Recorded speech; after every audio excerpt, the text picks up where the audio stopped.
Committee of Finance and Support Staff. Welcome to this meeting of the Committee of Finance number 7 of today, Wednesday, June 29, 2022.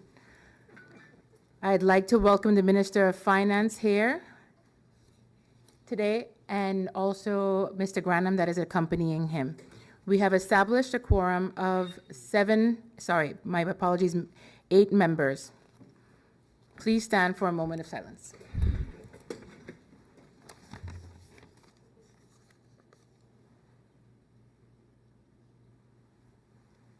You may be seated. Thanks.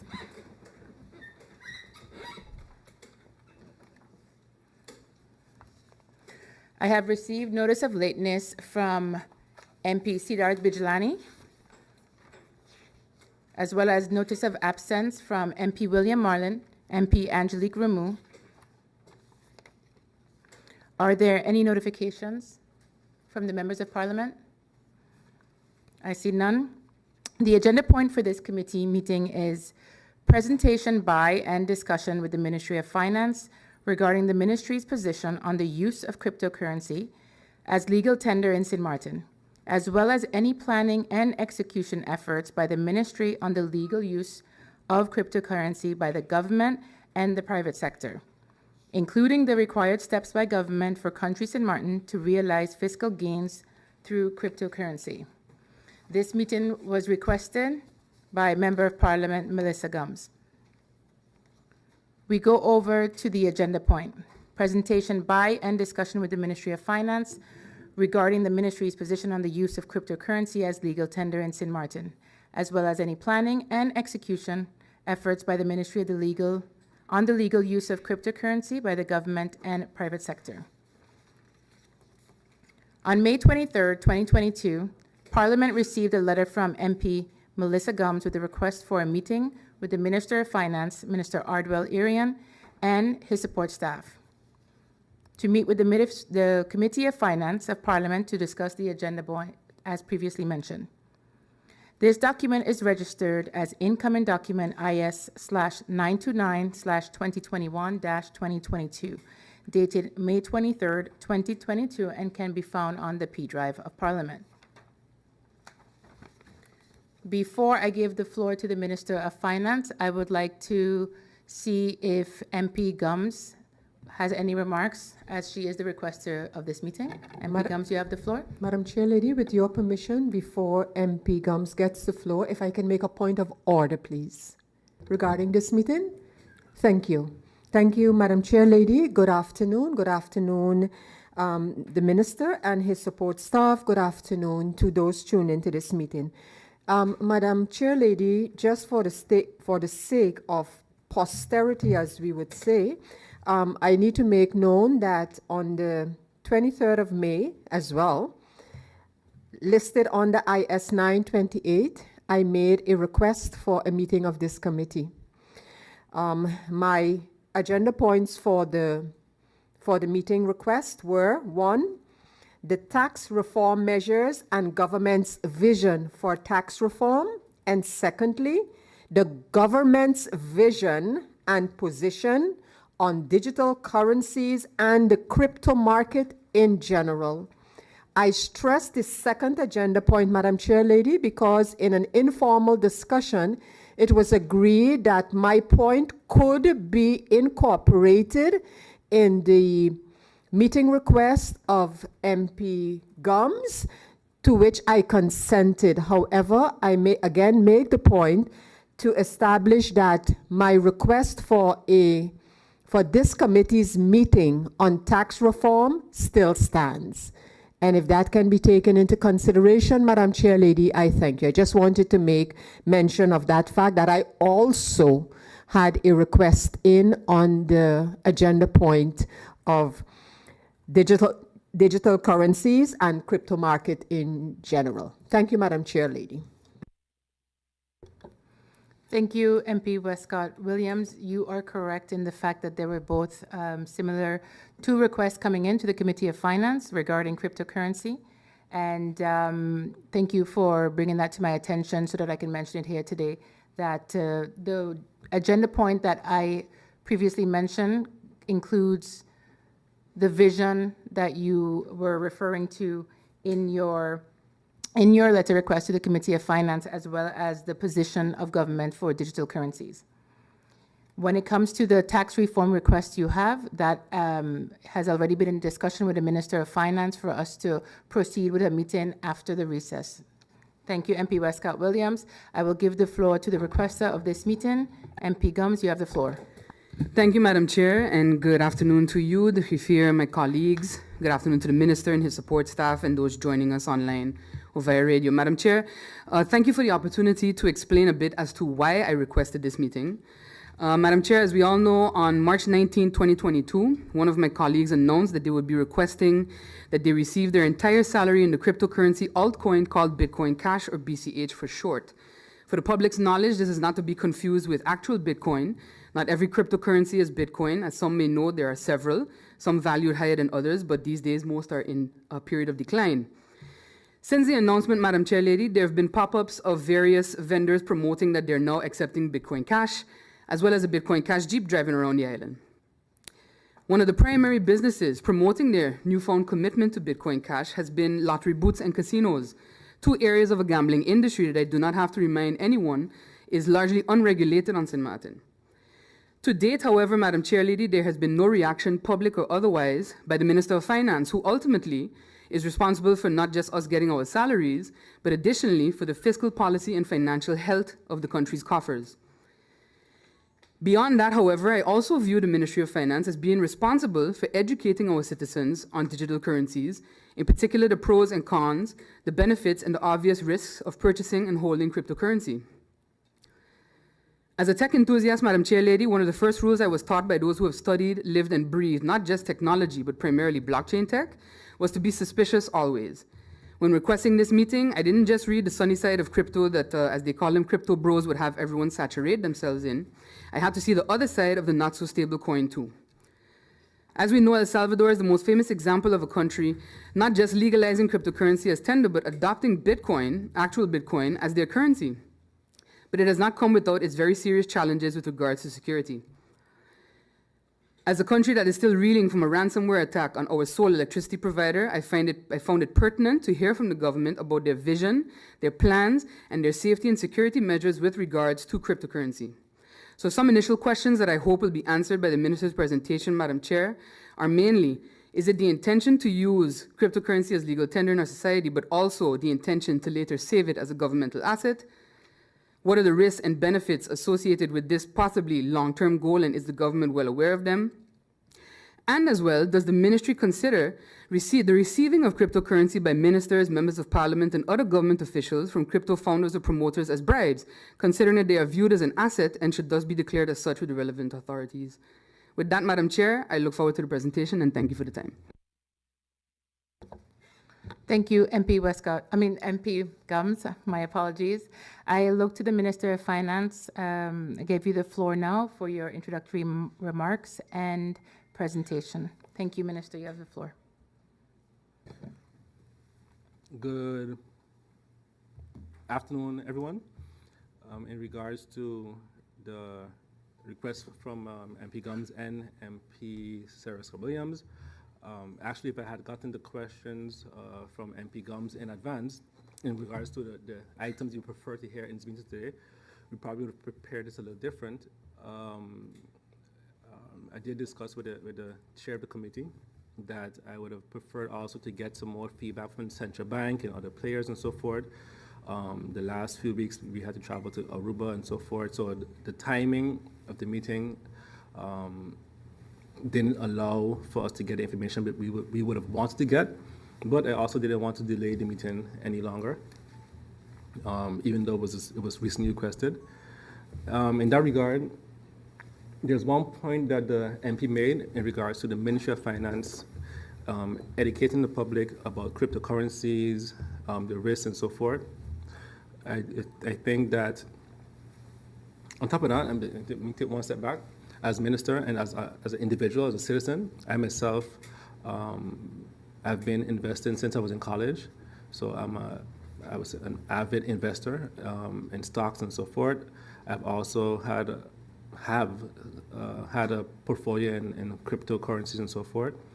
And I would say that in our lifetime, I have never seen technology gone backwards, right? I don't think we've ever seen technology gone backwards. Technology has only gone forward. I remember a time when credit cards were something that people were scared to use credit cards because you have the information on it, and I'm not putting my credit card on the website and so forth. And today that's just a very normal, common thing. I remember when PayPal first came out and so forth and how that was perceived. I also remember when we started first making payments in the US with just by NFC, by tapping your phone and having payment transactions happen and so forth. In the beginning, also that was not perceived as something popular. Today, we also have NFC payments with a chip in our cards and so forth. We make payments on the phone and so forth. So I believe we, as a society, we've never seen technology gone backwards. The other point that was made in regards to education. Since when I came in, one of the first things I did was contact the central bank to discuss the risk of cryptocurrency and how fast it's growing. And I told the director at that point in time, I said, let's not underestimate cryptocurrencies. Let's not underestimate how fast technology evolves. And let's not be caught with our pants down, because once you're caught behind the ball, it's hard to catch up. We have opportunity now to be ahead of it. I also inquired on the possibilities of having our own currency, right? So let's say the Sint Maarten currency. And we, in 2010, actually, in 2010, we already have legislation in place that where we had to go over from the Netherlands Antilles over to the Caribbean guilder. By us not doing this, we weren't still not be able to have our own this digital currency until this process happens. So we first have to go over to the Caribbean guilder, and then the possibilities will start on having the digital Caribbean guilder, for instance. And that's something that the central bank already has or is looking into for the future. The other question was posed was the position of government on cryptocurrency. We don't have like a calm position as yet on cryptocurrency. What we have is the Ministry of Finance inquiring or doing the research with the central bank, getting information, trying to keep the public up to date and so forth. We organized a cryptocurrency blockchain conference last year to educate, as the MP mentioned, to educate the public. It was a very well attended conference, I must say. And from that conference, we also decided that we will continue to educate the public on cryptocurrencies, blockchain, and so forth.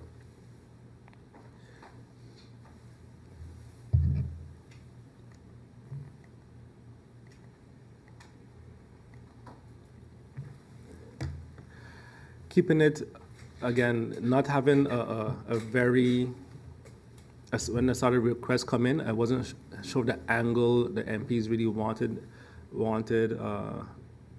from government, or the information they wanted from government. So we put a presentation together, and we are expecting now to have the questions from the MPs and so forth, but I did answer some of the questions directly from MP Gums in her opening remarks. So demystifying cryptocurrency, Bitcoin, and blockchain. Cryptocurrency is a medium of exchange, such as the Netherlands Antilles guilder, or what I mentioned a while ago, the Caribbean guilder, and what we hope to have in the future, the Dutch Caribbean guilder. I'd also like to say that there are a few other islands in the Caribbean, in the region, that already have adopted a currency, a digital currency. The Bahamas, Jamaica also is going over now to one. I believe the Barbados also. So there are a few islands already going over to adopting a digital currency. It's also on the agenda of the CARICOM to look into going more digital in terms of currency. Bitcoin is, as was mentioned earlier, Bitcoin is the most popular cryptocurrency out of thousands, I believe more than, to date, more than 9,000. And blockchain is the technology that enables the existence of cryptocurrency, among other things. What cryptocurrency is not? Cryptocurrency, it has no intrinsic value in that it is not redeemable for another commodity such as gold. And we will have some individuals that would argue that the dollar is the same thing, the dollar isn't backed by gold anymore. It has no physical form and exists only in the network. Its supply is not determined by a central bank, and the network is completely decentralized, which means that it isn't stored on just one computer or laptop. It's stored, the calculations are done on multiple computers by what we call miners.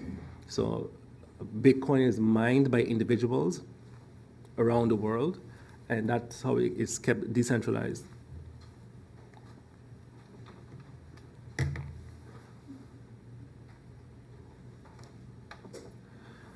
My personal belief is that cryptocurrency does serve a purpose and is a solution for the unbanked, extremely low remittance costs and countries who struggle to keep their currency as a viable storage of value. But for me, the prize is what cryptocurrency is actually built on, and that is the blockchain technology. As MP Gums earlier mentioned, that El Salvador is, I believe, one of the first countries that adopted Bitcoin as a legal tender. And they did have the difficulties with this, especially currently where the value of Bitcoin has decreased by at least 40%. And I don't just believe that them adopting Bitcoin was an issue. I think the manner in how they adopted Bitcoin as a legal tender was an issue also. Why I believe that blockchain is the future. So while many of us focus on the cryptocurrency, the money itself, as the Ministry of Finance, what we are really interested in is the blockchain technology. And blockchain, the benefits of blockchain is increased transparency, accurate tracking, a permanent ledger, and reduction in the cost of doing business. Why we believe this is important for us as a country, one of the many complaints we've had over the last decade is the cost of doing business in Sint Maarten, or the transparency when it comes to documents. When you look at blockchain, for example, I'll give an example of how blockchain technology can be used on the island.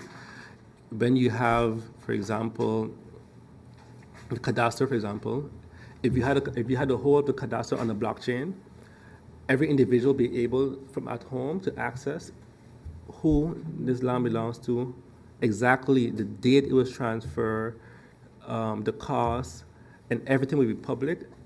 And the very important thing about blockchain is that you cannot edit the chain, you can't edit the link. So every time somebody makes a change in the blockchain, right, you know exactly who did it, when they did it, and so forth, for full transparency. The task of notaries will become a lot less because the transparency will be on the blockchain. The transfer of deeds, all of this will be on the blockchain. There are actually companies right now already doing this already, experimenting in the US on taking over tasks where the notary would have done, put it on the blockchain. So again, for us, in the Ministry of Finance, the blockchain and the capabilities and the functions of the blockchain technology is what most intrigues us going forward. Oh, wrong thing. How does a blockchain work? An individual requests a transaction. The requested transaction is broadcast to a peer-to-peer network consisting of computers known as nodes. So again, the network, the blockchain consists of multiple persons storing data at the same time. The network of nodes validates the transaction and the user status using known algorithms. A verified transaction can involve cryptocurrency, smart contracts, records, or other information. So while, for example, another item that has been very popular as of recent has been NFTs, which has been linked very closely to cryptocurrencies. That's another area that I would say that has been interesting from the ministry, but again, not because of the NFT aspect of it, but because of the smart contract aspect of it. Another area, another item that will be popular in 2023, 2024 would be less NFTs, but something what we call DAOs, DAOs, which is basically um, which is basically, for lack of better words, a community where there are agreements being made that could only be achieved through smart contracts. When you have a DAO, for example, we could decide in here as members of parliament to be in one DAO and have MP Gums and Ray as a chair, and to be able to sell the parliament building, it has to be approved by all 15 members, and it can only be accessed and unlocked with a smart contract based on the blockchain. That's a very simplistic way of explaining that.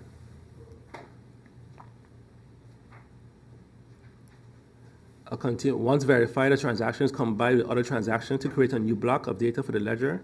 The new block is then added to the existing blockchain in a way that is permanent and unalterable.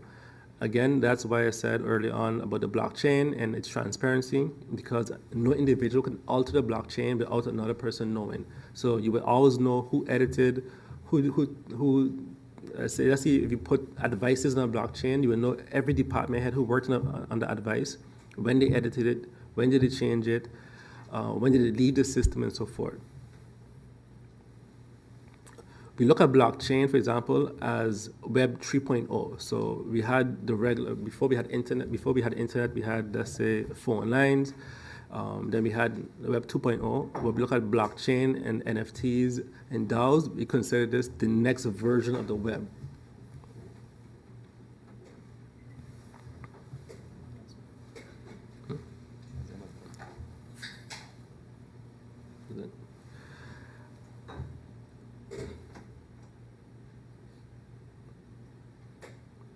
Yes, Madam Chair,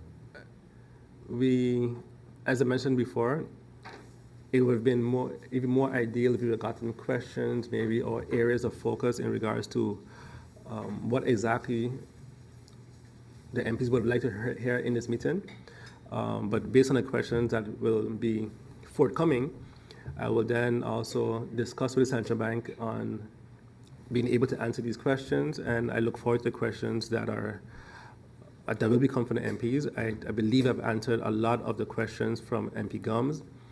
MP Gums did mention in regards to the Bitcoin Cash and so forth becoming popular on the island.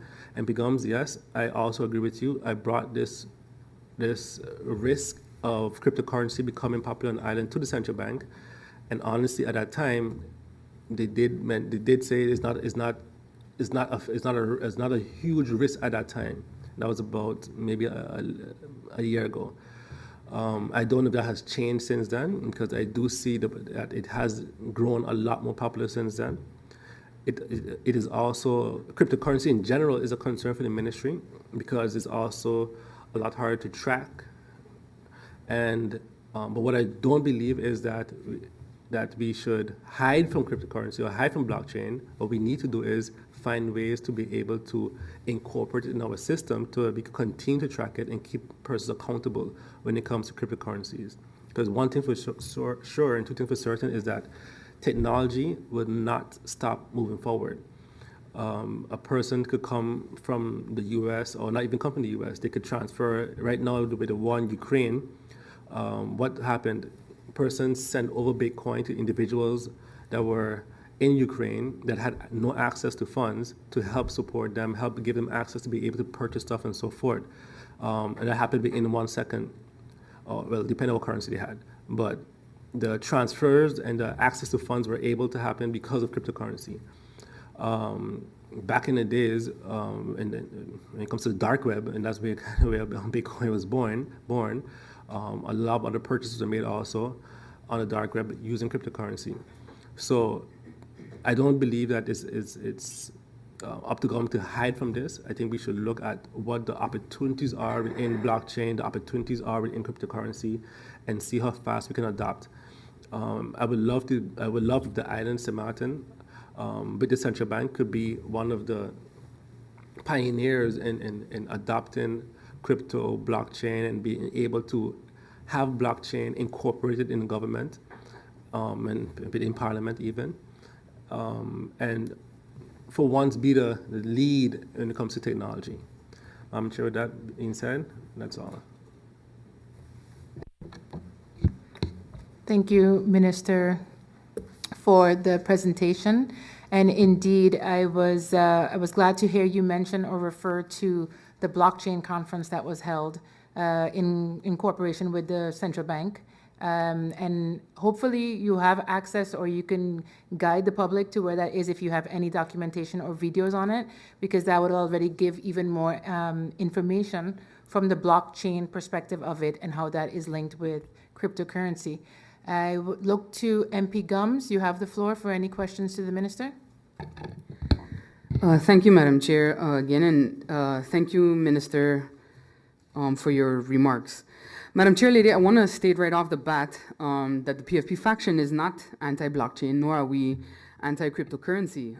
However, as I mentioned before, as a tech enthusiast who, if you exist in tech-heavy and regulatory-heavy spaces, you learn that if you don't consistently ask the question, how can this be abused, when evaluating new or revamped or future technology, you will fall victim to so-called evangelists who just tout how super awesome and great the tech is and all its iterations are. So we're not saying that accepting it as legal tender is an issue. The issue is not doing the work and not being prepared to protect the people and the government from what could go wrong, particularly as we have examples of what could go very, very wrong and impact not just the average citizen in a negative manner, but also the country. Additionally, Madam Chair, I have to say that I was a little disappointed because I felt like the agenda point was clear. We are now seeing that there are businesses on the island accepting Bitcoin Cash. As the individual in government, the minister responsible for finance, for our taxes, for, our wallet, so to speak, I wanted a presentation then of the ministry's position on the use of cryptocurrency as legal tender.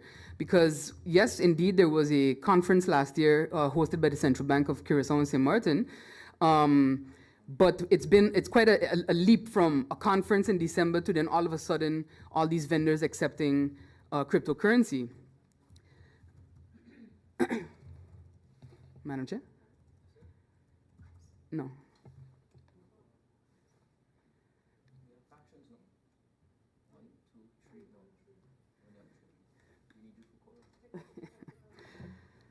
MP Gums, my apologies for interrupting you.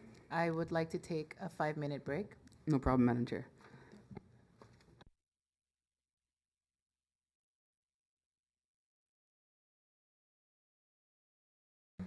Welcome back to this Committee of Finance meeting.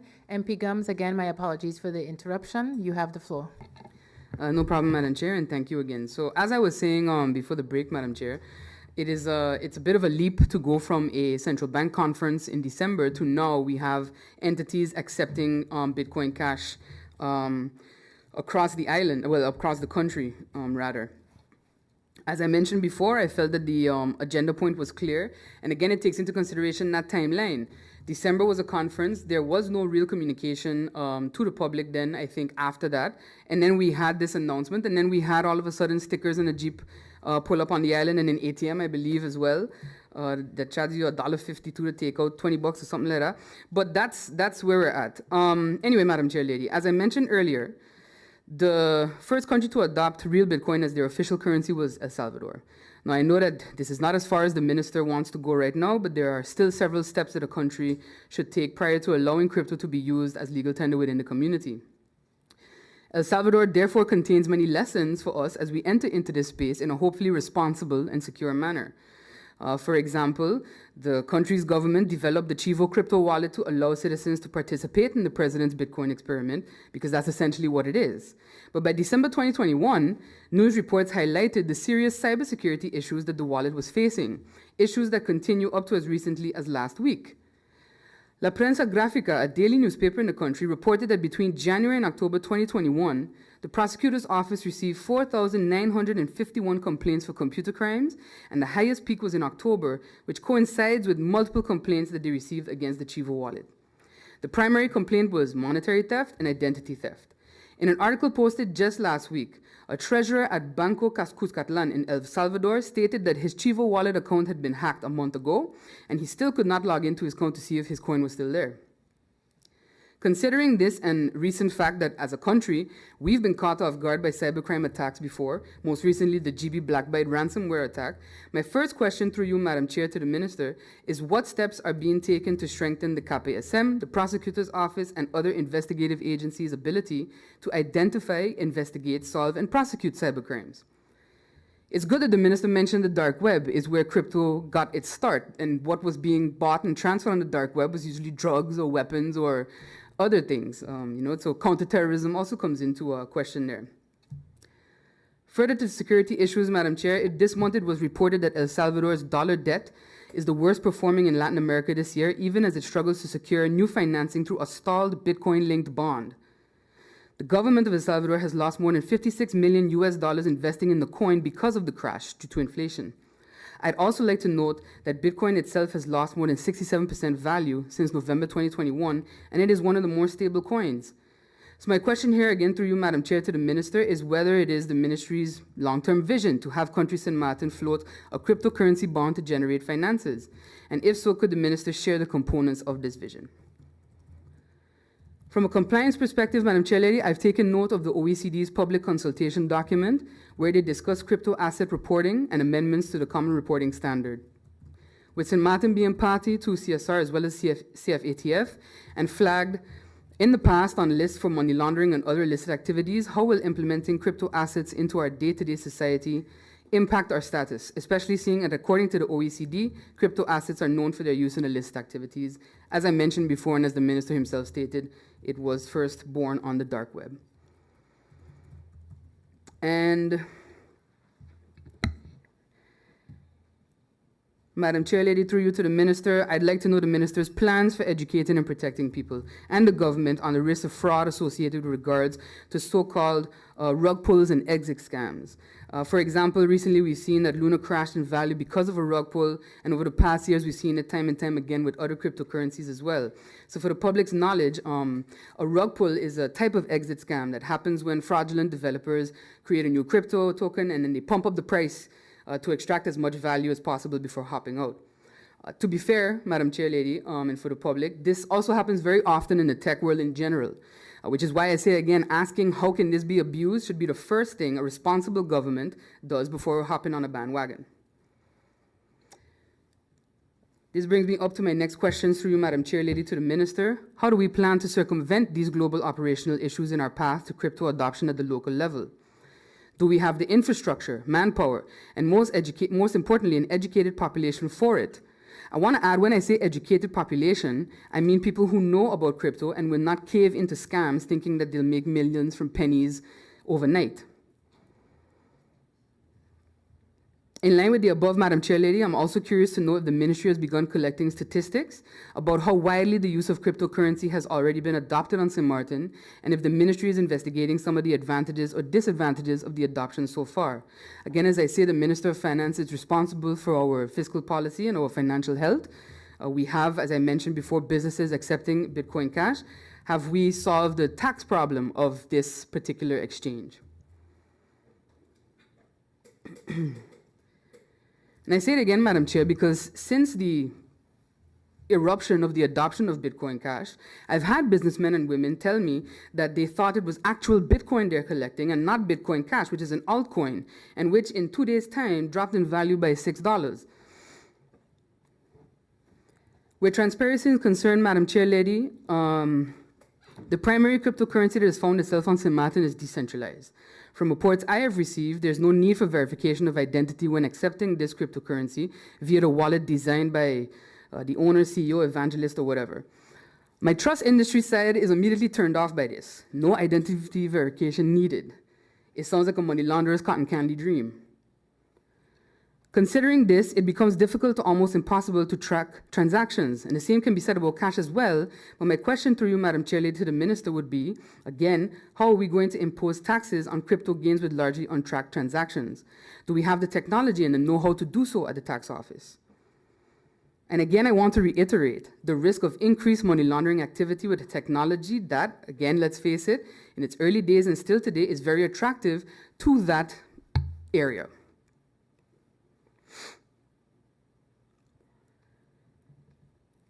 And Madam Chair, I have some additional concerns when it comes to crypto in general and some of the problems that it is being promoted to solve. I've been to the seminars, the webinars, I've read the white papers, but I'm still not convinced about the positive impact it will have on the most vulnerable in our community.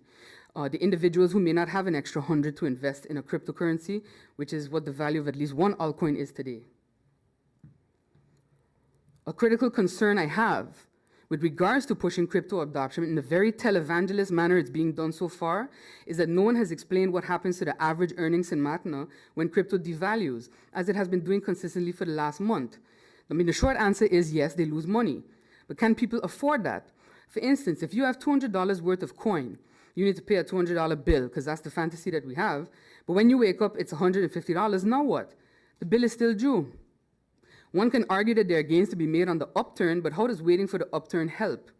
Especially, again, to the average person in Sint Maarten. So an additional question through you, Madam Chair, to the Minister, and this may be far off for the Minister's vision. If crypto is accepted as legal tender to pay, for example, your light bill, but after payment the coin devalues, does GB soak up that cost? Who bears the burden of that liability? Because as a reality, you could lose 3% of value overnight, and that essentially makes you poorer. It's not a get-rich-quick scheme, and we want to essentially replace currency and foster accessibility for regular people. But the truth is that regular people don't have the financial room to wait for an upswing or recovery from crashes. Only people who can invite maybe specific persons onto yachts have that kind of room. And just as a quick note, Bitcoin Cash lost a value of $6 over 2 days' time. Bitcoin, $284. And again, it is by far the most well-known and stable coin there is. Madam Chair Lady, essentially, while widespread crypto adoption continues to be looked at as a magical elixir remedy by some for pressing ongoing financial matters in places like El Salvador and even in African countries like the Congo, what it has effectively done is to further serve the gap between those it's meant to help. In, again, this faction's opinion, it emboldens hyper-capitalists looking to take advantage of the system, whether it's by committing cybercrimes like money laundering and asset dumping from ill-gotten gains, or facilitating trade with bad actors. To my opinion, we have a long way to go in order to create a system where all of the people of Sint Maarten can benefit from its adoption, and we're not put at further risk for exploitation. Hence my desire today to see more of a concrete vision then from the ministry moving forward. Through you, Madam Chair, to the Minister, I'm not sure if the ministry has begun examining how many below average earning people have actually hopped on board and begun actively using cryptocurrency as a financial instrument for transactions. And has the Minister received any feedback as to the financial impact to these people, especially those business people who have taken on Bitcoin Cash in their places of business? Again, don't get me wrong, Madam Chair Lady and Minister, there are ways that people can get rich off of crypto, but the thing that separates people's experience with cryptocurrency, aside from money, is knowledge, which should have been the starting point of Sint Maarten's conversation about cryptocurrency, not the gimmicky way in which it has been done so far. I would also have expected that the Ministry of Finance would have been the driver of this crypto bust, so to speak, as it is being done in the Bahamas, in Barbados, and elsewhere in the region. And finally, Madam Chair, one of the issues that's been mentioned as one that cryptocurrency might resolve is the allowance of easy transactions, particularly for persons who may lack access to financial instruments. I would ask then, finally, through you, Madam Chair, to the Minister, if this is the actual vision, then has the Minister looked into creating a system like Cash App, or even closer to home, you have Moncash in Haiti via Digicel. Moncash allows people to make an account linked to your telephone and telephone number that does the following. Creates a debit account that you can use to pay your bills or make purchases, allows for peer-to-peer transfer of money, and you can deposit cash and withdraw cash via ATMs. And it serves as a debit account where you can get your paychecks or other incoming checks. So I just want to know through you, Madam Chair, if that has been something that the Minister has discussed, or maybe with Telem, for example, or considered. And that's it for me for now, Madam Chair Lady. Thank you, MP Gums, for your question. Before I proceed to the next Member of Parliament, I give the floor to the Minister of Finance for one clarification. Minister, you have the floor. Yes, Madam Chair. I would just like MP Gums to clarify, because MP Gums mentioned that the gimmicky marketing in terms of crypto, and I don't want the general public to believe that government is is on some gimmicky marketing scheme to promote crypto, because we haven't been. What we have done is organize the conference, and we've also planned to organize other educational programs for the year, and also through other entities. So just want to have her clarify that, 'cause it seemed as if the government started on this marketing campaign for the use of crypto. In addition to that, the last part of the MP mentioned, we already mentioned in the budget debate, I believe, and a previous meeting of finance, where we did state already that we are working on a sort of an app to process and so forth, via phone and so forth. And we also mentioned that typically it isn't government that innovates in this sector. The private sector typically does this, but we thought it's very important because we don't have this system on the island, to at least push it forward and then allow the private sector to continue to push it forward. But just a clarification on the marketing. Thank you, Minister. MP Gums, you have the floor. Thank you, Madam Chair. Madam Chair, I apologize. I in no way meant to imply that the government was executing this marketing campaign, but it has been executed. We have had since March videos calling Sint Maarten the crypto capital of the world. As I mentioned, there's the Jeep with the sticker wrap riding around. There's a conference in November in which the Minister of Finance is not speaking. But when I look at Barbados, or when I look at the Bahamas, which recently had the FTX crypto exchange conference, their Minister of Finance was driving the conversation. So I disagree that it is the government that has to kind of push this in the space, because from what I see from our neighbors, it's usually government hand in hand then with private sector. It's government commenting. It's not just, all due respect, but just a member of the coalition pushing that forward. So that's what I meant. I didn't mean that the government was executing this campaign. I meant that it was being done anyway, and we've not heard anything from government about it. And again, this concerns money, and in particular from the claims that are being made, money for the country. So that's why I found it important then to hear the minister's feedback. But indeed, it was not meant to imply that the Ministry of Finance was doing that campaign, as I know that they have not. Thank you, Madam Chair. Thank you, MP Gums. I saw the nod from Minister of Finance, so I assume that the clarification was sufficient for you. I look to the floor. MP Bryson, you have the floor.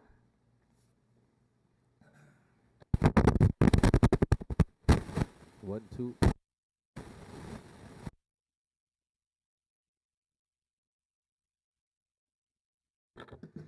Thank you, Madam Chair. Those mics are clearly not built on blockchain technology. Madam Chair, move your stuff. I would like to say a good afternoon to you, to my colleague members of the committee, to the Honorable Minister of Finance and Mr. Granham here with us, and those viewing by various mediums. Madam Chair, I must say, I am very, very pleased to finally see this discussion happening in the Parliament of Sint Maarten and in the Committee of Finance. It is about time. It is probably as a result of what I have probably maybe woken up a few members, and I would say you're welcome to them for that, because it is something that is here in the country, and it's something that you can't ignore. Madam Chair, most of the questions that have been asked are questions I too think need to be answered. I don't think that we can just continue to ignore it. And I want to start by making it clear that it's not MP Bryson that has stated that cryptocurrency is something that's here to stay. It is entities like the IMF, like the World Economic Forum, like the World Bank, like our own central bank, have realized that cryptocurrency will be and is part of our island. The question is, what direction are we going to go? How are we going to do it? What safeguards are going to be in place? How do we regulate it? And that has been and continues to be my position. Don't ignore it, regulate it, and understand also why the island has been seeking this. Madam Chair, there is no member of parliament that has been pointing out the grave deficiencies in our financial sector on this island. There was a study conducted by the Atlantic Council together with ECLAC, and they did surveys included in Sint Maarten, and in those surveys, they actually found that 40% of people with a working class income in their country, only 40% of them have access to bank accounts. 60% of your working class in the Caribbean and Latin America do not have access to banking. I've been pointing this issue out for years. In the meantime, what I was also doing is seeking alternatives. And that's where I got to learn more about cryptocurrency and the potential to help with remittance, to help bank the unbankable, to have a technology on the backbone that people are now saying, yes, blockchain in and of itself also have additional uses. But it's also important to look at the particular cryptocurrency that anybody wants to support or endorse or think that should be in this island, or what merchants are deciding they do. It's about the usefulness of it. There are some cryptocurrencies that are strong on the tech side, like Ethereum, based on smart contracts and so on. There are some that market themselves, or the community state, that they are store of value. But what Sint Maarten needs is cryptocurrency that helps with remittances, banking, and exchange. Madam Chair, I have many views on this issue, and like I said, I am happy to have this debate, and I think actually this should be a continuation of many more analyses by this committee about what we're going to do. But I want to say, it is absolutely not true that the prevalence of Bitcoin Cash in Sint Maarten is as a result of me. It is quite the opposite way around. I've been hearing about this medium in Sint Maarten for over a year, and I've been doing my own research, and I understand the large block size, the zero fees to do transfers. That has made it extremely attractive for people in the Caribbean and Latin America especially. And I do share the views that it has to be controlled to an extent. We have to understand what the market is doing. Why are merchants going in this direction? Why are people seeking cryptocurrency? It's because of the terrible banking sector that we have. And despite every effort that I have made, this parliament has passed motions. Minister, you have also been meeting with the central bank, through you, Madam Chair, to get the banking sector to get their act together. And what do we hear? They're closing students' accounts. We have MPs who recently just lost their accounts. Social benefits people, pensioners, can't get accounts. These people are seeking an alternative. And I do agree, Madam Chair, that the ministry should continue to help us find a responsible path to that. My role is to make sure, wake up this parliament, oversee the government, and make my own initiatives, which is my constitutional right, to speak up on what I think works for Sint Maarten. And what is interesting that is completely left out about my announcement, the crux of my announcement is regulation. Why? What is legal tender? Legal tender, what separates a bushel of knips, for me to trade some knips to get something from someone, versus trading $1, is that there's a legal construct to that transaction. So one of the best ways to be able to oversee what is happening within cryptocurrency in Sint Maarten is to explore, which is the terms I use, explore whether legal tender of cryptocurrency done in a responsible manner, for example, not mandatory acceptance, registration of wallets, all of these things can be incorporated into making your legal tender. What also that does, it makes cryptocurrency fall under your civil code, because the civil code also has regulations related to how legal tender is managed. As a matter of fact, even recently, this was pointed out by a group of attorneys when they were questioning, and the minister, they actually agreed with you that the interpretation that the central bank has given in terms of what is legal or what is the exchange rate, they point to Article 6112 of the Civil Code, for example, or also 6126. All of these things is what you can do if you do proper regulation. And that is my call to the government. That is my call to the parliament. Not leave it unregulated and unchecked. Quite the contrary. It's the first thing I said. Madam Chair, I want to also highlight, because we like to look at other countries and other situations, And one person that is almost always quoted in this parliament is the Honorable Prime Minister Mia Mottley. And in the recent budget debate, Madam Chair, with your allowance, I just have a 10-second statement that I would like, where under the section of cryptocurrency and her policies, plans, and budgets for that, what her statement was in that regard. That is why, Mr. Speaker, my government has started conversations with the leadership of the largest cryptocurrency company in the world, Binance, about Barbados becoming a global hub for fintech investment and innovation with them. Sir, we will find the right balance for regulation, being a tool to always protect our citizens, always avoid systemic contagion, but at the same time have a competitive advantage in this global economy that is becoming more difficult to navigate. Madam Chair, my first question to the minister, does he not agree with that approach? Because I do. I do.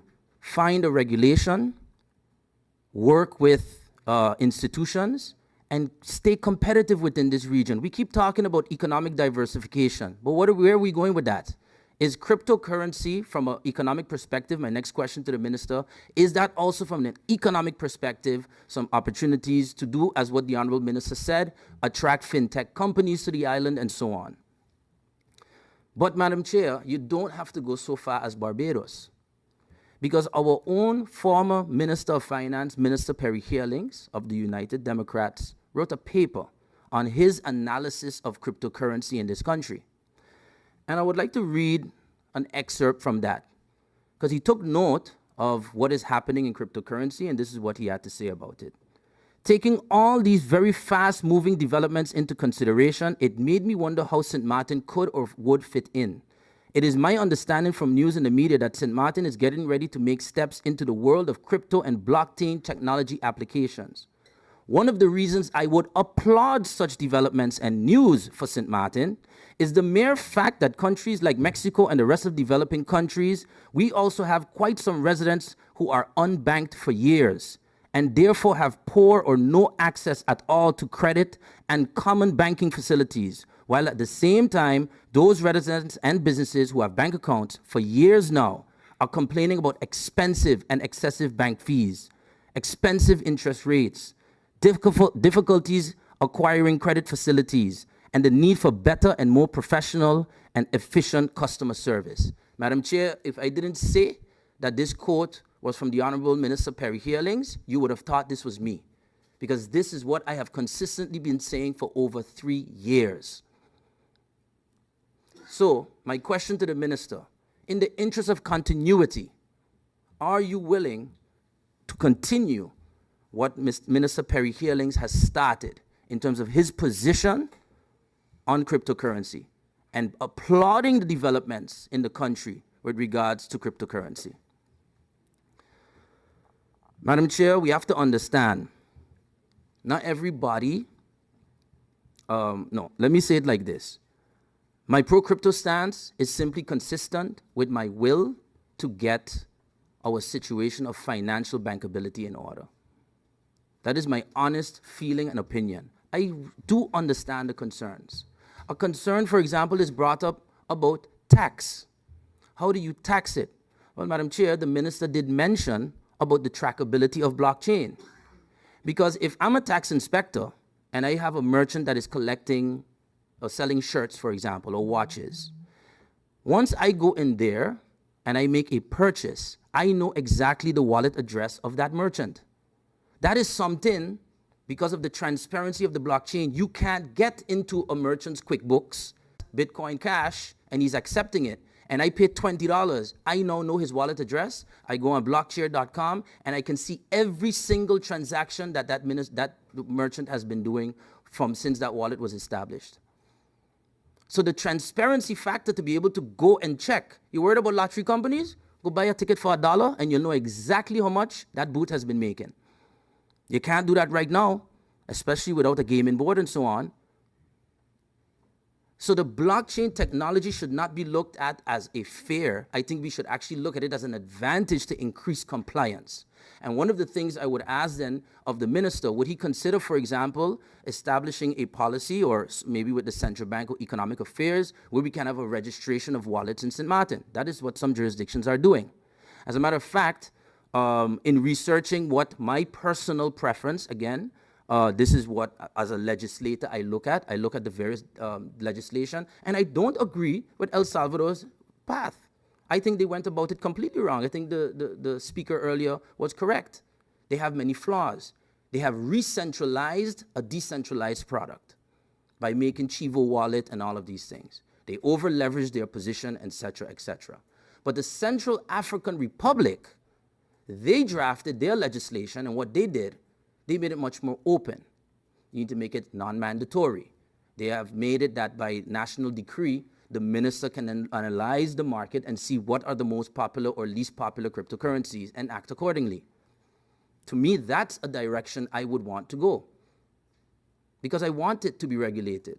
This notion that we just want cryptocurrency floating out there, or I, Rolando Bryson, want that, is actually quite the opposite. Because again, perhaps it is my position, and maybe that of Minister Perry Hearlings, that has brought some people to the attention that this is happening. And you can't ignore it. And it wasn't because of anyone other than our impossible banking sector. Because I guarantee you, if we had a great banking sector, you wouldn't see no cryptocurrency as prominent as it is in St. Maarten right now. Madam Chair, regarding volatility, I think that is a serious concern indeed. One of the major concerns that you have with cryptocurrency. That is where you look at cryptocurrency in two forms. You have an investment aspect. So if you want to try to invest and leverage the prices going up and down, etc. But you have the remittance aspect.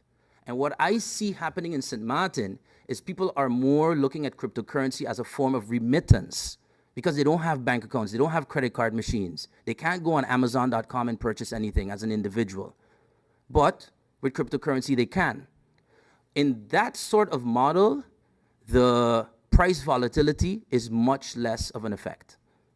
Because as a matter of fact, if there's a 1% fluctuation in a day between the moment you buy your cryptocurrency and then immediately buy something on Amazon or buy something in a store, that is often less than the credit card fees or other fees that you would pay. So I want us to also understand the differentiation between those two. So I'd like to ask the minister about that as well, his views on store of value cryptocurrency, and more the purpose of remittance, which is what I believe is actually the goal in St. Maarten for many merchants.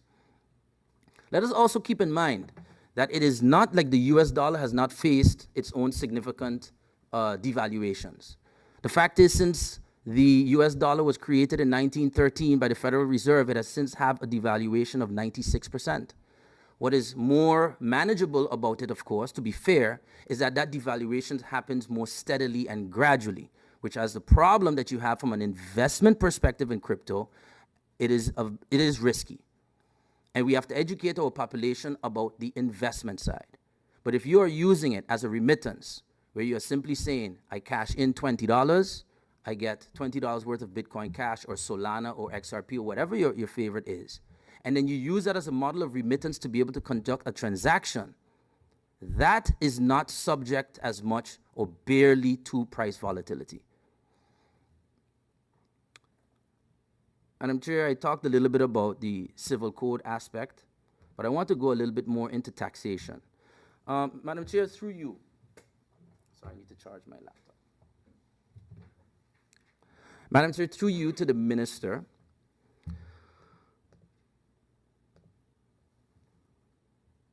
I saw another paper, very interesting and in-depth paper written by Mr. Marco Albers, and I believe he was up to recently a tax inspector. As a matter of fact, I think he was the tax inspector of St. Maarten.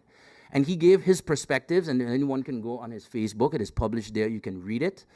And he also confirms that the that cryptocurrency is subject to taxation, and that the tax department, in its opinion, should use the blockchain technology to be able to track the transactions that are happening in our country.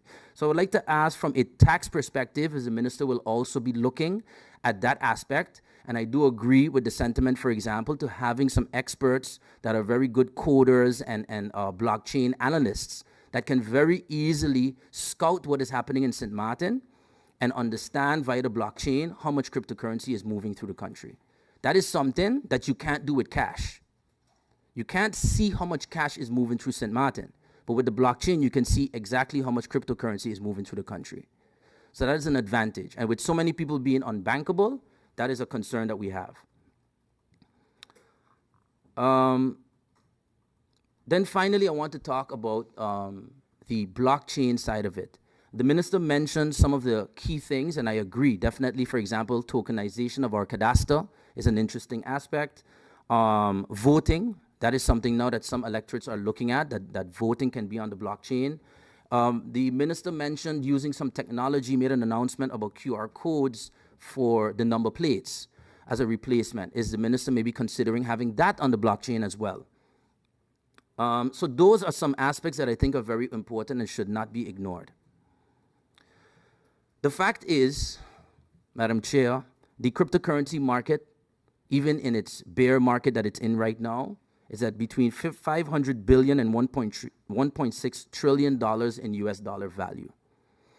But there are limited places where this can be invested. So from an economic perspective, are there also opportunities to attract investors who wish to convert their cryptocurrency to real estate or even guilders in order to do commerce in Sint Maarten?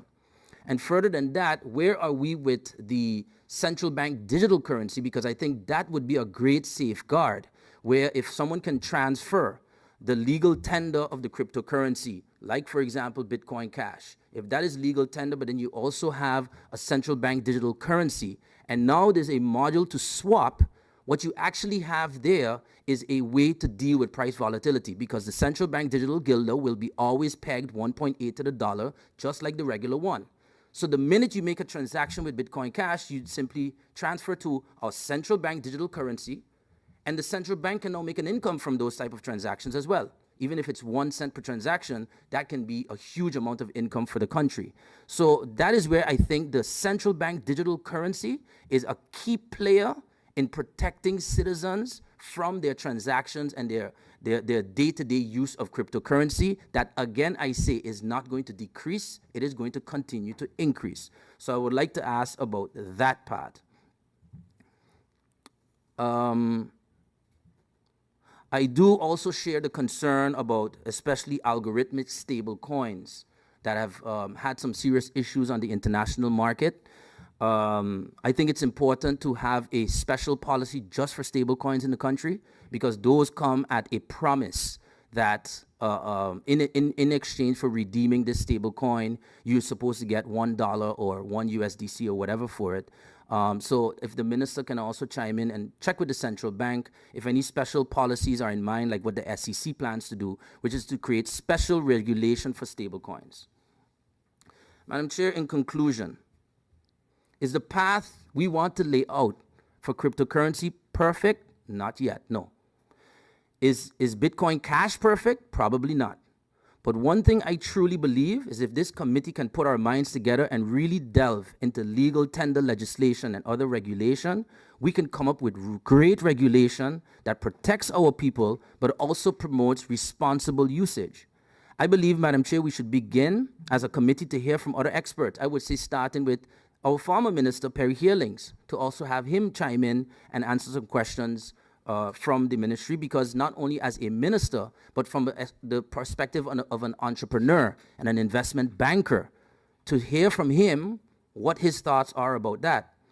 I think we should also invite people like Dima Labega, a person that has been training a lot of people in trading, Forex trading, but also cryptocurrency trading, and hear from him, because he can give some guidelines as to what we should do in terms of protecting people that want to get into Forex. I think we should invite CEOs like Kendall Dupersoy, who is also a tech person, but from a telecommunication perspective, maybe he can weigh in as well. And I definitely think we should hear from the Central Bank of Curaçao and Sint Maarten on their view on the way forward, as well as the government. The fact is the governing program does state in the financial section regarding the use of blockchain and innovations in technology. So it is a goal of the government, and I am staying consistent with that goal, and I hope the minister does as well. But we have to get the best and brightest our country has to offer to regulate crypto and create legal tender status, in my opinion. Going towards legal tender creates a situation where it is clear what the rights are and responsibilities are of anyone using this as a medium of exchange. Because right now, without it, it's as good as just trading mangoes and knips. And I don't know how you tax that as easily than if you deal with legal tender. I don't intend to do this alone. I intend to do exactly what I did. Start a spark that has hopefully woken up many to realize that this is an important debate we have to have and we continue to need to have. But the same energy and fearlessness that I engaged against the banking sector for their bad practices in this country and how they are keeping us back from moving, the same shall be my approach with cryptocurrency. And hopefully in time, we can have consensus going forward and give our people the financial freedom they deserve and the opportunities, the potential opportunities that crypto and blockchain can offer, and put the necessary safeguards to protect them as well and to protect the government. Thank you, Madam Chair. Thank you, MP Bryson, for your comments and questions. I now give the floor to MP Westcott Williams. You have the floor. Thank you, Madam Chair Lady, and a good afternoon once again. Good afternoon to my colleagues once again, and of course to the Minister and his support staff, Mr. Granham. Madam Chair Lady, I want to go back briefly to my request for a meeting of this committee, and I want to look at the other point that I requested for this meeting, namely the tax reform measures and government's vision for tax reform. And Madam Chair Lady, I do this because while I understand the minister's preference to inform/dialogue with Parliament on tax reform following the recess, Madam Chair Lady, I want to bring to your attention, in response to this issue of tax reform, which, as you know, I have been asking the minister and the government about, and in, I believe, the latest response by the Minister of Finance, regarding tax reform, which document is registered, I don't have the IS number here with me, but in any case, it's dated the 28th of October 2021. And before I continue with what is stated in that response by the Minister on tax reform, earlier, sort of in jest, I said to my colleagues who were present that I believe that the government ministers are snubbing Parliament. Snubbing Parliament, yes. Parliament asks questions, and we sometimes get these way out answers, because for the minister to now suggest, Madam Chair Lady, that he will come to Parliament to discuss tax reform following the recess, Madam Chair Lady, on the 28th of October 2021, after I asked the minister, like I'm doing now on cryptocurrencies, I asked what are the main principles underlying government's efforts to reform the tax system of Sint Maarten in order of priorities. Madam Chair Lady, the answer given to that is here at Parliament. I don't want to belabor the point. What I want to get to on that topic is the following answer. My second question was, when can we expect the outline of the tax reform proposals as sanctioned, approved by the Council of Ministers, and promised to Parliament by the Minister of Finance? The 28th of October of last year, the answer was, the draft of the outlines of the tax reform is still in discussion with the Dutch counterparts. we are now in the phase to incorporate the response from Parliament into a new draft for the design of the new tax regime. We expect to present the results at the beginning of 2022. I continue to ask, is the minister willing to consider including Parliament and other stakeholders before the final decisions are made regarding the reform of the fiscal system? And the minister answers there, short and cryptic, as customary and according to the law, stakeholders as well as Parliament will be involved. Madam Chair Lady, these were answers given on the 28th of October 2021 by the minister. So today, to hear we are putting off that discussion with Parliament, you can maybe understand my reservations where that topic is concerned, and my comment that I believe the government is leading Parliament and not the other way around as it should be. Madam Chair Lady, my request for this agenda point, the government's vision and position on digital currencies and the crypto market in general, was quite clear in my opinion. Because I continue to ask, I said I also request that the Minister of Finance be invited to share government's views, plans, and implementation strategy. Madam Chair Lady, I get a feeling from the government, while I think what was presented by the minister would serve good as part of a public awareness campaign, maybe in a little animated video for those who, for whatever their reasons, have not yet engaged themselves in this matter, especially where the blockchain technology is concerned. Madam Chair Lady, and I also credit, for the lack of a better word, the fact that here in Parliament, you get meetings scheduled. Too often, ministers can't make it. Other times, they're cancelled. We can't get a quorum, etc., etc. And why do I say I credit this? Because of that as well, Madam Chair Lady. The issue of cryptocurrency in general, blockchain technology in general, is one that I have been reading, I think even too much about and on and going to webinars, and I mean, you name it. And when I say this, I need to make a remark here before I forget to the Minister of Finance. Minister, I get a feeling that, with all due respect, the Central Bank of Curaçao and Sint Maarten, in this particular case, is not taking this matter with any urgency. And I would advise you, Minister, to make it a point, and this is a discussion that we have been having with the Prime Minister as well.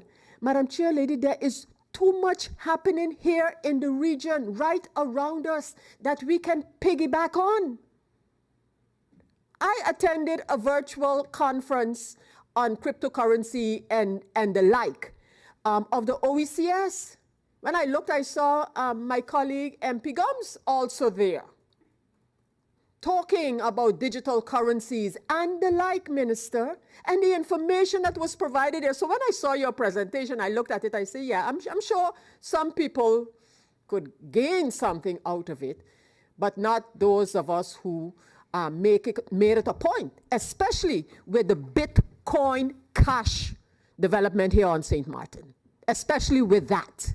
So then you start to look and say, where are we in the broader scope of things? So, Minister, the point that I want to make here, I think if you are serious about this being one of your visions, I think you're going to have to look in other directions. Sorry, Madam Chair Lady, through you, I'm looking directly at the Minister, but through you, I'm directing to the Minister.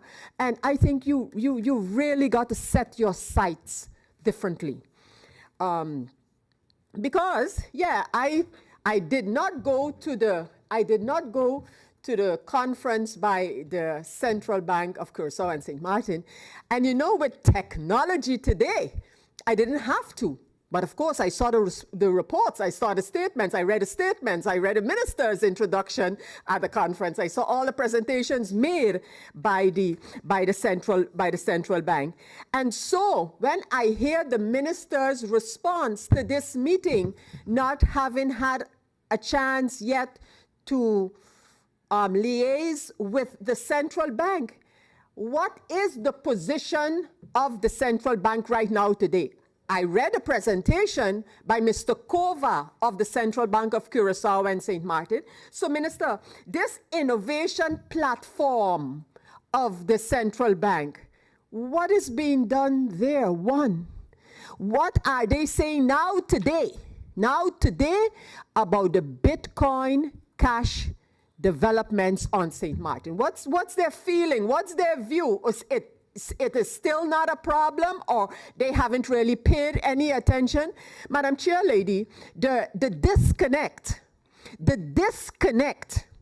between, I want to say, the Ministry of Finance and the Central Bank of Curaçao and Sint Maarten, that disconnect is glaring. Madam Chair Lady, the Central Bank made a statement regarding the exchange rate on Sint Maarten. And before the minister's response to that statement, when I was asked my reaction, the only thing that I could have stated was that I could only hope that something that the central bank said or did not say was lost in translation. Because I could not believe the way that the statement from the Central Bank of Curaçao and Sint Maarten regarding the exchange rate of other currencies on Sint Maarten, I could not believe that statement was actually made the way it came across. I honestly could not believe. So my reaction was something had to be lost in translation. Minister of Finance comes out and says, I don't agree with that statement. They didn't go any further into it. And the central bank says nothing after that. And the people of Sint Maarten are left to wonder and to discuss and to basically, in some cases, attack one another for statements. And you get a whole discussion because the information was insufficient. The same thing, I believe, is currently the case with Bitcoin Cash. So nobody's to say anything. We're going to just leave it up to the market. And those who say anything, they know what's going on in technology. They got to read a little bit about blockchain technology and the like, et cetera, et cetera. This is the kind of reaction that you get when you ask, but who? So nobody, there's nothing wrong with the way it is happening right now. And that would be the question to my minister, to the minister. There's nothing wrong there. Has the minister taken note, in addition to what my colleagues have indicated, has the minister taken any note with respect to, we have all followed the markets, the crypto markets. I mean, most of us have, especially over the last more than a month even. We have all seen what is happening, the ups and the downs, primarily the downs. But has the minister followed Bitcoin Cash in particular, is my question, and the principles involved? So, Madam Chair Lady, coming back to the central bank. So, Minister, this innovation platform that the central bank has, and apparently this has been created since 2018, is blockchain technology. Your focus, Minister, is that part of the Central Bank of Curaçao and Sint Maarten's focus as well? And if so, what are they doing about this focus? Minister, as I said before, and I think my colleague MP Gum's request was also clear. Minister, we talk about education and everybody agree. Yeah, creating awareness.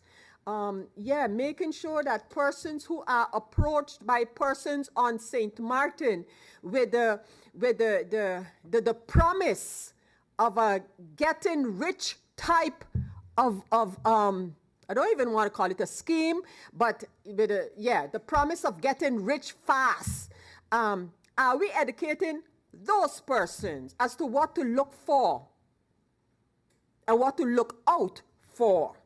So, Minister, while I understand that you agree with education being an important part, what is your plan with respect to that? You know, what is your plan? How do you look at it? I mean, the kind of generalities that we're hearing, but is this even a focus for the ministry, one, and a focus for who I believe should have some role to play? And that was my point from day one when I asked the questions regarding Bitcoin Cash here on St. Maarten. My question was, what is the Central Bank of Curaçao and St. Maarten saying, advising, and doing? So so again, Minister, so what are your steps? What are your envisaged steps with respect to this topic? And as I mentioned, what is the innovation platform of the central bank? What are they doing in connection herewith? Minister, when you say you want to continue to educate the public and referring back to the symposium conference of December 2021, what are some of the things that you have in store where this education to the public is concerned? And then, Madam Chair Lady, I think I hope to be able to get answers to not only my questions, but those asked by my colleagues. So I will not belabor the issues that have been raised, also given the time and the other meeting coming up. But Minister, Madam Chair Lady, I completely support us to continue to have this discussion, bringing in persons to speak. And if there's one person who today should feel vindicated, is the constant reference to your predecessor, Perry Herlings. And yeah, I encourage to bring him in here, Minister. And I hope you can agree that you were part of those who knocked this very Perry Herlings for some of the things that he did and said.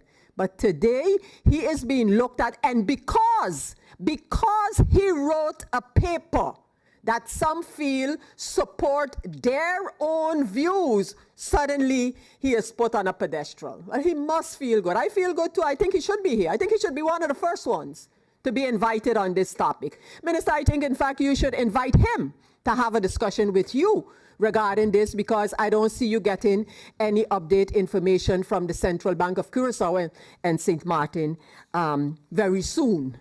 And that I say because I don't see anything coming from them in a way to show that this matter is an urgent matter. So yeah, bring in Mr. Perry Herlings, invite him to write another paper as well, so that Parliament can continue the discussion where this is concerned. Madam Chair Lady, I want to leave my questions here. I asked about the educational trajectories. The minister referred to other educational trajectories, and I really and truly want to know what the Central Bank of Curaçao and St. Maarten, what is their position today? Some time ago, when I can't even say when blockchain technology came about, because that is longer than that, but not too very long ago, but before their conference in December 2021, the central bank was critical and advised persons to be very careful where cryptocurrency and investments into cryptocurrency are concerned. And I would like to know how they view now, after the developments that have taken place in the last, let us say, maybe year and a half to 2 years. Madam Chair Lady, I want to thank you and look forward to hearing again more of the minister view. As I said during the break, I can understand and appreciate the minister's focus on blockchain technology and what that could mean for different sectors, for different instances, etc., etc. But I need to hear a little more from the minister on his views, positions, and future steps to be taken. Thank you, Madam Chair Lady. Thank you, MP Westcott Williams, for your questions to the minister. Minister, I just needed to make an announcement that we had a change in the meeting that was supposed to be scheduled for 3:30 p.m. That meeting has now been rescheduled for 4 p.m. But I do have some questions for the minister. Before I do that, I would like to give you the floor. Yes, MP. Just like to clarify some things from MP Sarah Scott Williams in regards to her proposed request of meetings. MP also mentioned snubbing the meetings, and in discussion with you, I also said persistently that I want to make this meeting happen. I think you could attest to that, right? Even when I was traveling, I said, MP, I'll come again next week and so forth. I did indicate at that point in time, I don't want to mix up the meetings. I prefer to do one on crypto, and we see if the meeting has gone over time even today, right? So let's keep the tax to tax, and let's keep the crypto to crypto. So it wasn't a snub, it was really just keeping a focus on one meeting and another meeting. In addition to that, through you, Madam Chair, we did have a meeting so the MP asked for a meeting on the tax reform and so forth. We did have a meeting on the tax reform prior to the letter the MP sent. It was August 2021. And I also asked in the request if it's an update, because the MP mentioned that in your request, if we're going to meet stakeholders and so forth, which we have been doing. So that process, MP, is still ongoing. We just met a few stakeholders, I believe, a month ago. So that process is still ongoing. So it isn't that we snub Parliament or anything like that. That process that we discussed is actually happening. So one, definitely not snubbing the meeting. And matter of fact, the last time we requested and were informed that the one minister who had 0 pending meetings was the Minister of Finance. So we had, as a ministry, we had 0 pending meetings. So this was an urgent meeting that was called, and we even came to do this meeting and to come back to 0 meetings again. In addition to that, we also have, when we look at all the outstanding questions and so forth, we've also, I believe, probably one of the ministries that answer almost every MP and as fast as possible. So I think, especially when it comes to the Ministry of Finance, we definitely don't try to snub any MPs, and I think the proof is in the pudding when it comes to that. Thank you, Minister, for your clarification. I also wanted to make a note of just a clarification on my part, MP by Scott Williams. I was the one that said that we would come back after recess. It was not the minister that said it. I was the one that explicitly said those words. So just to clarify that as well. Minister, I am going to adjourn this meeting so that you can have an opportunity to come back to questions so that we can make time for the meeting that is called for now. But before we go, I do want to just circle back to the agenda point of this meeting, which was about the ministry's position on the use of cryptocurrency as legal tender. Based on the comments and questions that have come up today, it is, for me, the most important question is, are we going to adopt the cryptocurrency as legal tender?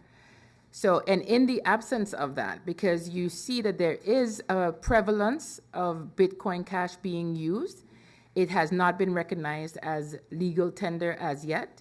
Where do we stand? So how are the persons that are exchanging services for Bitcoin Cash, where do they fall in the scheme of our financial structure?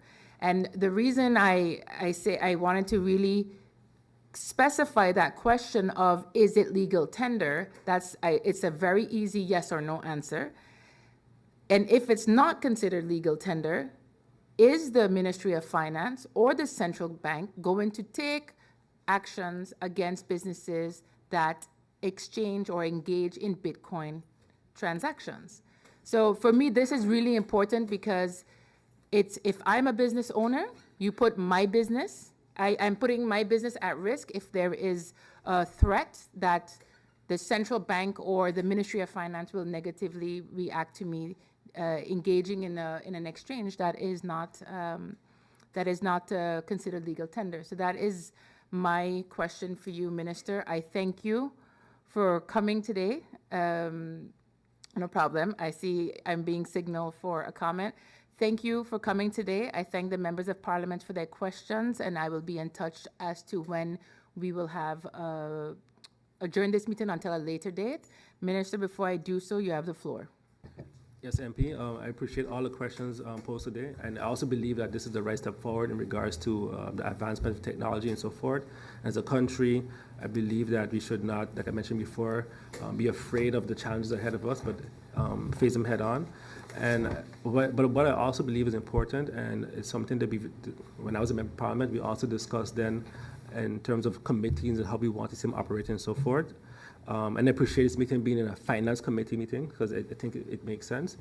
But also the position of Parliament. Like I mentioned before, the MP and MP Sarah Williams in a previous meeting discussed stakeholders and so forth. We took those opinions, we included it, we engaged stakeholders and so forth.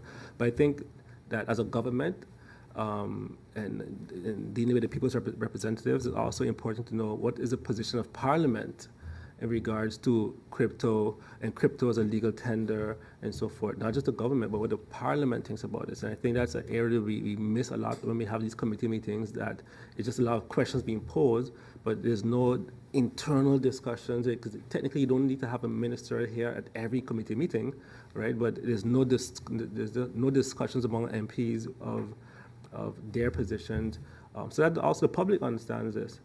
So that's my only point. And again, I appreciate the questions today, and I look forward to come back with answers. Thank you very much, Minister, again, and Mr. Granham for being here today. Thank you again to the members of this Committee of Finance. I now adjourn this meeting.